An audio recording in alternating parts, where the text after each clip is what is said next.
I have been struggling with anxiety or feeling down. I want to let you guys know that you're not alone. I'm here with you all and I love you guys. Muling hinangaan ng netizen si Kayla Estrada matapos niyang magbahagi ng isang tapat at emosyonal na mensahe tungkol sa kanyang pinagdaanan sa anxiety.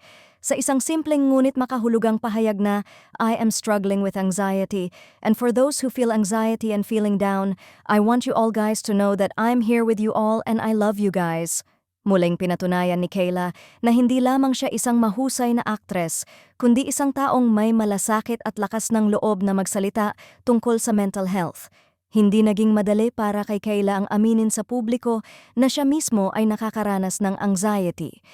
Sa industriya kung saan madalas inaasahan ang pagiging strong at perfect, ang kanyang pagiging bukas ay itinuring ng marami bilang isang napakalaking hakbang. Para sa kanyang fans, hindi ito senyales ng kahinaan, bagkus, isa itong patunay ng kanyang tapang at pagiging totoo sa sarili.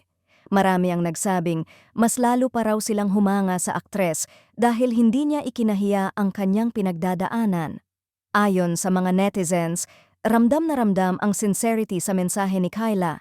Hindi ito tunog scripted o pilit, kundi isang boses ng taong tunay na nakakaunawa sa bigat ng anxiety. Maraming fans ang nagbahagi ng sarili nilang karanasan sa comments, sinasabing pakiramdam nila ay hindi na sila nag-iisa.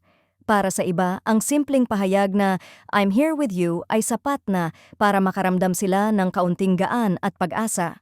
Mas naging makabuluhan ang mensahe ni Kayla dahil malinaw niyang ipinakita na kahit may pinagdadaanan siya, pinipili pa rin niyang umunawa at magbigay lakas sa iba.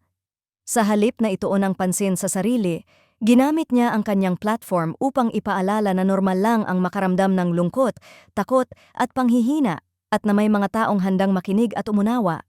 Dahil dito, marami ang nagsabing isa si Kayla Estrada sa mga artista na dapat pamarisan pagdating sa mental health awareness.